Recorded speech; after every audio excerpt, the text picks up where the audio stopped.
31 ആയപ്പോഴേക്കും ഇവർ വേറെ ജനാധിപത്യ കേരള മാർച്ച് 31 എന്നുള്ള ഡേറ്റാണ് ഇട്ടിരിക്കുന്നത്. എൻ്റെ ഓർമ്മ ശരിയാണെങ്കിൽ കേരള കോൺഗ്രസിൽ നിന്നും ഫ്രാൻസിസ് ജോർജും ആന്റണി രാജു ഉൾപ്പെടെയുള്ള ആളുകൾ പുറത്തു പോയി പുതിയ പാർട്ടി തന്നെ അപ്പോൾ ഉണ്ടാക്കി കഴിഞ്ഞു. അതിനുശേഷം ഏതായാലും അവർ റിപ്പോർട്ട് എഴുതാൻ വരില്ലല്ലോ. അപ്പോൾ അത് ഈ ദിവസങ്ങളിൽ പടച്ചുണ്ടാക്കിയ ഒരു സാധനമാണ്. ഞാൻ വളരെ നേരത്തെ തന്നെ ഇവരെ ഞാൻ വെല്ലുവിളിച്ചിട്ടുള്ളതാണ് ആ റിപ്പോർട്ട് പുറത്തുവിടാൻ. ആ റിപ്പോർട്ട് പുറത്തുവിടാൻ വെല്ലുവിളിക്കുന്ന കൂട്ടത്തിൽ ഞാൻ ഒരു കാര്യം കൂടി പറഞ്ഞു. ഈ സരിത എഴുതി ആഴ്ച തോറും വിടുന്ന കത്ത് പോലെ ആവരുത്. കൃത്യമായി ഈ കമ്മിറ്റിയിൽ ഉണ്ട് എന്ന് പറയപ്പെടുന്ന ആളുകൾ ഒപ്പിട്ട് അംഗീകരിച്ച് റിപ്പോർട്ടാണ് പുറത്തു വരേണ്ടതെന്ന് പറഞ്ഞു. അത് ഇതേവരെ ആ റിപ്പോർട്ട് പുറത്തു വിട്ടിട്ടില്ല. മാണി സാറ് തന്നെ ഇന്ന് എനിക്കറിയത്തില്ല ഈ മാണി സാറിന് എന്ത് സംഭവിച്ചതാണെന്ന്. കാലത്തെ ഒന്ന് പറഞ്ഞു, ഉച്ച കഴിഞ്ഞ് വേറൊന്ന് പറഞ്ഞു, വൈകിട്ട് വേറൊന്ന് പറഞ്ഞു. ഇതെന്തിനാ ഇങ്ങനെയൊക്കെ മാറ്റി പറയുന്നത്? സത്യത്തിൽ വ്യാജരേഖയാണ് സാർ. ഞങ്ങൾ പരാതി കൊടുത്താൽ കുടുങ്ങിപ്പോവും, യാതൊരു സംശയവും ഇല്ല. ഇല്ലാത്ത കാര്യങ്ങൾ പറഞ്ഞുകൊണ്ട് എന്നെ സംബന്ധിച്ച് ഏറ്റവും വ്യക്തിപരമായ ദുഃഖം എന്താണെന്ന് ചോദിച്ചാൽ കഴിഞ്ഞ ഒരു വർഷക്കാലം ഈ ആന്റണി രാജുവിനോടൊപ്പം തന്നെ നിന്നുകൊണ്ട് ഞാൻ ഈ മാണി സാറിനെ ഒരുപാട് ന്യായീകരിച്ചതാണ്. എനിക്കതിൻ്റെ പേരിൽ ഒരുപാട് നഷ്ടം ഉണ്ടായിട്ടുണ്ട്. ഈ തെരഞ്ഞെടുപ്പിൻ്റെ സമയത്ത് എനിക്കെതിരെയുള്ള ഏറ്റവും വലിയ പ്രചരണം ഈ എല്ലാ അഴിമതിക്കാരനും ഈ അഴിമതിക്കാർക്ക് ഞാൻ കുട പിടിച്ചു എന്നുള്ളതായിരുന്നു എനിക്കെതിരെ ഉണ്ടായ വലിയ പ്രചരണം. അപ്പോൾ അതുപോലും എനിക്ക് നമ്മുടെ ആത്മാഭിമാനത്തെ പോലും ചോദ്യം ചെയ്യുന്ന രീതിയിൽ പല പ്രചരണങ്ങൾ പോലും ഉണ്ടായിട്ടും ഞാൻ പാർട്ടിയുടെ വക്താവ് എന്നുള്ള നിലയിൽ എൻ്റെ ചില ബോധ്യങ്ങളുടെയും കൂടി അടിസ്ഥാനത്തിൽ, അല്ലാണ്ട് വെറുതെ പറഞ്ഞിട്ടുള്ളതല്ല, ഞാൻ മാണി സാറിനെ ഡിഫെൻഡ് ചെയ്യാൻ പരമാവധി ശ്രമിച്ചിട്ടുള്ളത്. ആ എനിക്കിട്ടാണ് ഇപ്പോൾ പറഞ്ഞുകൊണ്ടിരിക്കുന്നത്. ഞാനും ഗൂഢാലോചന നടത്തിയത് എന്തടിസ്ഥാനത്തിൽ? രമേശ് ചെന്നിത്തലയുടെ പേര് പറയുന്നു. എന്തടിസ്ഥാനത്തിൽ രമേശ് ചെന്നിത്തല മുഖ്യമന്ത്രിയാകാൻ ശ്രമിക്കുന്നുവെന്ന് ഈ കാലഘട്ടത്തിൽ എവിടെയെങ്കിലും ഏതെങ്കിലും ഒരു മാധ്യമത്തിൽ കേരളമൊക്കെ മാധ്യമ രംഗത്ത് എത്രയോ അഡ്വാൻസ് ചെയ്തിരിക്കുന്ന ഒരു സ്റ്റേറ്റാണ് മാധ്യമപ്രവർത്തകർ. അവരാരെങ്കിലും കണ്ടുപിടിച്ച് റിപ്പോർട്ട് ചെയ്തിട്ടുണ്ടോ? എന്തിന് ഉമ്മൻചാണ്ടി കേരളത്തിൻ്റെ മുഖ്യമന്ത്രി ആയിരിക്കുമ്പോൾ KM മാണിയെ ഞങ്ങൾ എന്തിന് ഇല്ലായ്മ ചെയ്യണം? KM മാണി ആരില്ലായ്മ? KM മാണി അദ്ദേഹത്തിൻ്റെ പാർട്ടിയും ഇല്ലായ്മ ചെയ്യപ്പെടുന്നുവെങ്കിലും ഞങ്ങൾ ആരും ഉത്തരവാദിയല്ല. ഞാൻ മനസ്സിലാക്കുന്നത് ഇപ്പോൾ പുറത്തുവിട്ടിരിക്കുന്ന ഇത് ആ പാർട്ടിയിലെ ഏതാണ്ട് 99% പേരും അറിയാത്ത ഒരാളുമായി ബന്ധമുള്ള, പാർട്ടിയുടെ പ്രധാനപ്പെട്ട ഒരാളാണ്, ബന്ധമുള്ള ഒന്ന് രണ്ട് ആളുകൾ ഇരുന്നുണ്ടാക്കിയെടുത്ത ഒരു സാധനമാണിത്. ഇത് അവർ എന്തോ എനിക്ക് തോന്നുന്നു NDAയിൽ ഈ കേരള കോൺഗ്രസിനെ കൊണ്ടുചെന്ന് എത്തിക്കണം എന്ന ആഗ്രഹമുള്ള 1-2 പേരാണ്. വളരെ വളരെ ചെറിയ ഒരു നമ്പർ ആളുകൾക്കേ ആഗ്രഹമുള്ളൂ. കാരണം ചെറിയ ചില താല്പര്യങ്ങൾക്ക് വേണ്ടി എത്തിയാൽ ചിലത് നടക്കും എന്നുള്ളൊരു ധാരണയുടെ പേരിൽ അതുമായി ബന്ധമുള്ള ആരോ ആണ് ഈ വാർത്ത പുറത്തുവിട്ടിരിക്കുന്നത്. മാണി സാറ് അതുകൊണ്ടാണ് പല രീതിയിലും അഭിപ്രായം പറയേണ്ടി വന്നത്. ബാക്കി ഞാനിന്ന് ബന്ധപ്പെട്ടിട്ടുള്ള കേരള കോൺഗ്രസിൻ്റെ എല്ലാ നേതാക്കളുമായി എനിക്ക് അടുത്ത ബന്ധമുള്ള, ഞാൻ വിളിച്ച് സംസാരിച്ച MLA-മാരടക്കം മുഴുവൻ ആളുകളും ഇത് തള്ളി പറയുക ചെയ്തിരിക്കുന്നത്. അവർക്ക് ആരെക്കുറിച്ച് ഒരു ആക്ഷേപവുമില്ല. മാത്രമല്ല അവരെല്ലാം മനസ്സുകൊണ്ട് UDF വിട്ടു നിൽക്കുന്നതിൽ ദുഃഖിതരുമാണ്. ഇതാണ് യഥാർത്ഥത്തിലുള്ള സത്യം. എന്തിനിതൊക്കെ പറഞ്ഞ് ഏത് കാര്യത്തിൽ ഇപ്പോൾ ഇത്ര മോശമായി പോയിട്ടുണ്ട്.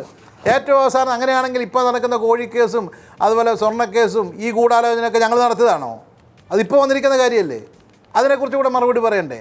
അപ്പോൾ ഞാനതിനെക്കുറിച്ച് കൂടുതൽ പറയുന്നില്ല. കാരണം ആ പാർട്ടിയിലുള്ള 99% ആളുകൾ ആഗ്രഹിക്കാത്ത അവരുടെ മനസ്സിന് വിഷമം ഉണ്ടാക്കുന്നത് കൊണ്ട് ആ ഒരു ചർച്ചയിലേക്ക് ഞാനിപ്പോൾ കടക്കുന്നില്ല.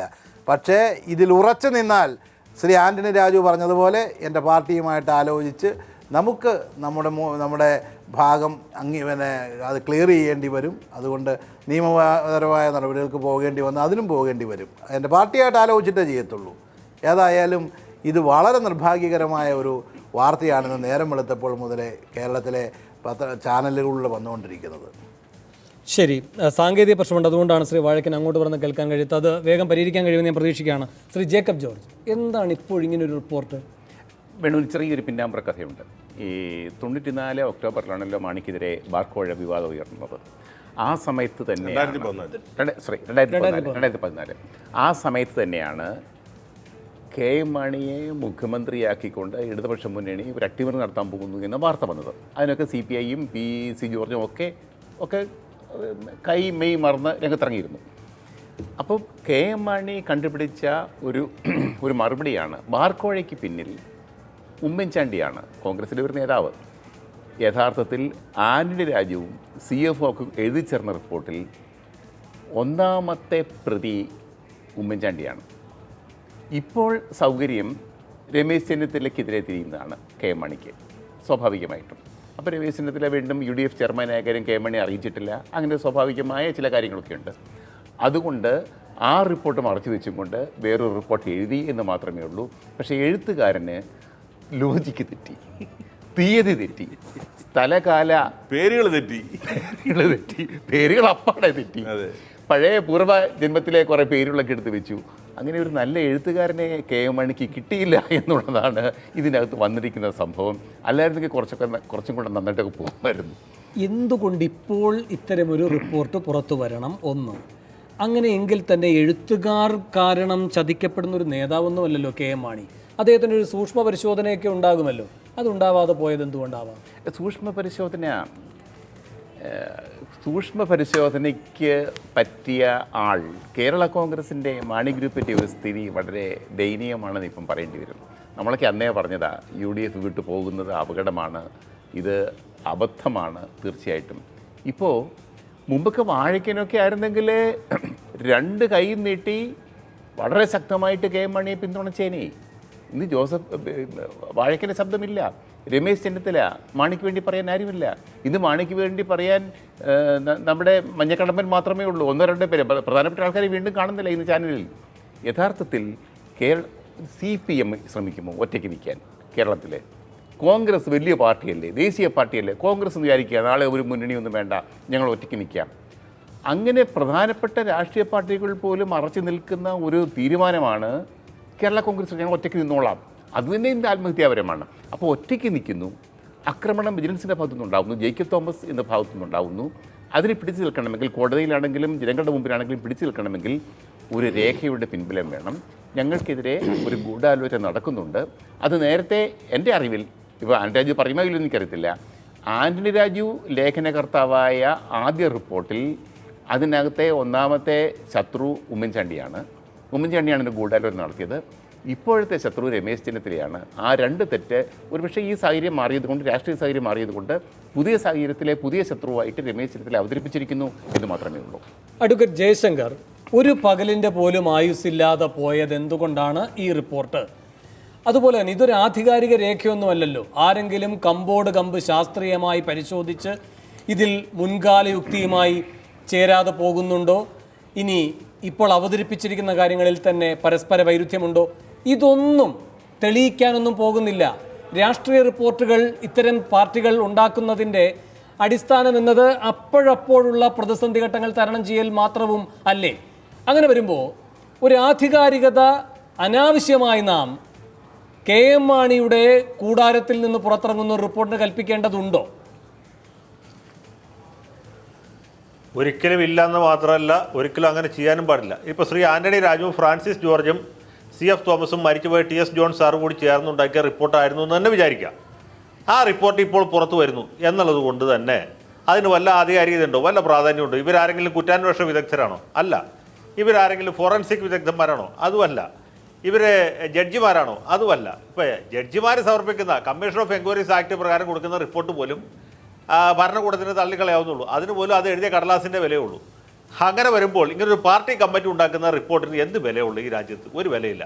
ഇവിടെ ആന്റണി രാജു തള്ളിപ്പറഞ്ഞു, ഫ്രാൻസിസ് ജോർജ് തള്ളിപ്പറഞ്ഞു, CF തോമസ് പോലും തള്ളി പറഞ്ഞ റിപ്പോർട്ട് മാത്രമല്ല, ഇവരൊക്കെ പാർട്ടി വിട്ടതിന് ശേഷം അവരുടെ പേര് വെച്ചുണ്ടാക്കിയ റിപ്പോർട്ടിന് എന്ത് വിലയുള്ളത്? ഇവിടെ ശ്രീ ജേക്കബ് ജോർജ് പറഞ്ഞ പോലെ എങ്ങനെ എന്തെങ്കിലും ഗൂഢാലോചന ഉണ്ടെങ്കിൽ തന്നെ അന്നത്തെ നിലയ്ക്ക് ഉമ്മൻചാണ്ടിയെ സംശയിക്കാനേ വകുപ്പുള്ളൂ. ഉമ്മൻചാണ്ടിയെ വേണമെങ്കിൽ സംശയിക്കാം. കാരണം ശ്രീ കെ എം മാണി ഇടതു മുന്നണിയിലേക്ക് മാറാൻ പോകുന്നു. CPI-ക്കാരും CPM-കാരും അദ്ദേഹത്തെ കൈ നീട്ടി സ്വാഗതം ചെയ്യുന്നു. അങ്ങനെ ഒരു സാഹചര്യത്തിൽ ഇദ്ദേഹം മുന്നണി വിട്ടു പോകാതിരിക്കാൻ വേണ്ടി അദ്ദേഹത്തെ ബ്ലാക്ക്മെയിൽ ചെയ്യാൻ വേണ്ടി ബിജു രമേശിനെ മുൻനിർത്തി ഒരു ആരോപണം ഉന്നയിച്ചു എന്ന് വേണമെങ്കിൽ പറയാം. അതിന് രമേശ് ചെന്നിത്തലയും ജോസഫ് വാഴക്കനെയും ഒക്കെ വലിച്ചഴക്കുന്നതിൽ എന്തെങ്കിലും ന്യായമുണ്ടോ? എനിക്ക് ജോസഫ് വാഴക്കൻ പറഞ്ഞിട്ട് സത്യത്തിൽ സങ്കടം തോന്നി. എനിക്കും അറിയാവുന്നതാണ്, ഈ എല്ലാ ചർച്ചകളിലും കെ എം മാണിയെ കഴിയാവുന്ന രീതിയിലൊക്കെ ഡിഫെൻഡ് ചെയ്ത ആളാണ് ജോസഫ് വാഴക്കൻ. മൂവാറ്റുപുഴയിൽ അദ്ദേഹത്തിൻ്റെ പരാജയത്തിലേക്ക് നയിച്ച ഒരു കാരണം ഈ അഴിമതിക്കാരെ ന്യായീകരിച്ചു എന്നുള്ളത് തന്നെയാണ്. അതിന് വലിയ വില കൊടുക്കേണ്ട ഒന്നാളാണ് വാഴക്കൻ. ഇപ്പോൾ ആ വാഴക്കൻ കുറ്റക്കാരനായി. ഒന്ന് ആലോചിച്ച് നോക്കൂ. ഡോക്ടർ ജേക്കബ് തോമസ്, അദ്ദേഹത്തെ ഇവർക്ക് ആർക്കെങ്കിലും സ്വാധീനിക്കാൻ പറ്റുമോ? എന്താ മുതൽ? അദ്ദേഹത്തെ പോലെ ഒരു സ്വാധീനത്തിനും സമ്മർദ്ദത്തിനും പ്രലോഭനത്തിനും ഭീഷണിക്കും വഴിപ്പെടാത്തൊരു പോലീസ് ഉദ്യോഗസ്ഥനെ ഇതിലേക്ക് വലിച്ചഴക്കുന്നു. ഇതൊക്കെ കെ എം മാണിയുടെ കുരുട്ട് ബുദ്ധിയാണെന്നുള്ള ഈ പരിപാടി 3.5 കോടി മലയാളികൾക്ക് മനസ്സിലാവുന്ന കാര്യം അരിയാഹാരം കഴിക്കുന്നവർക്ക് മാത്രമല്ല മൂക്ക് കീഴ്പോട്ടുള്ള എല്ലാ ആളുകൾക്കും മനസ്സിലാവും ഇത് ശുദ്ധമായ തട്ടിപ്പാണ്, വഞ്ചനയാണ്. പാളിപ്പോയ ഉന്നം തെറ്റിയ ഒരു വെടിയാണ്, ഉണ്ടയില്ലാ വെടി, ഉന്നം തെറ്റിയ ഉണ്ടയില്ലാ വെടിയാണ് ഇന്നത്തെ ഈ റിപ്പോർട്ട്. ശ്രീ സജി മഞ്ഞക്കടമ്പിൽ, ഒന്നാമത് നിങ്ങളുടെ റിപ്പോർട്ടിന്റെ വിശ്വാസ്യത ചോദ്യം ചെയ്തുകൊണ്ട് ശ്രീ ആന്റണി രാജു പറഞ്ഞതിന് മറുപടി, എങ്ങനെ ശ്രീ ആന്റണി രാജുവിൻ്റെയും ശ്രീ ഫ്രാൻസിസ് ജോർജിൻ്റെയും പേര് ഈ റിപ്പോർട്ടിൽ ഇടം പിടിച്ചു? പറയാം. എനിക്ക് പറയാനുള്ള അവസരം തന്നെ 3 പേരാണ് ഈ വിഷയത്തെ സംബന്ധിച്ച് എനിക്കെതിരായിട്ട് നിൽക്കുന്നത്. അതുകൊണ്ട് ഞാൻ പറയാം. ആന്റണി രാജു പറഞ്ഞ കാര്യം പറയാം. ആന്റണി രാജു നമ്മളൊക്കെ കണ്ടതാ, കേരള കോൺഗ്രസ് പാർട്ടിയിൽ നിന്നപ്പോൾ മാണി സാറിന് വേണ്ടി ചാനലിൽ കയറുന്ന വാദിക്കുന്നു, ബിജു രമേശുമായിട്ടൊക്കെ ഇവിടെ ചീത്ത വിളിക്കുന്ന നമ്മൾ കണ്ടതാ. മാണി സാറിന് അല്ലെങ്കിൽ കേരള കോൺഗ്രസ് പാർട്ടിയിൽ നിന്ന് പുറത്തു പോയതിനു ശേഷം പറയട്ടെ, കേരള കോൺഗ്രസ് പാർട്ടിയിൽ നിന്ന് പുറത്ത് പോയതിനു ശേഷം അദ്ദേഹം പറയുകയുണ്ടായി, ഞാൻ ചാനലിൽ നിന്ന് പറഞ്ഞപ്പോൾ മാണി പണം വാങ്ങിയില്ല എന്ന് ഞാൻ ഒരിക്കലും പറഞ്ഞില്ല എന്ന് അദ്ദേഹം പറഞ്ഞത്. ഞാൻ ചോദിക്കട്ടെ, എന്തൊരു രാഷ്ട്രീയ മാന്യതയോ അദ്ദേഹം പറയുന്നത്? കേരള കോൺഗ്രസ് പാർട്ടിയിൽ പ്രവർത്തിച്ചു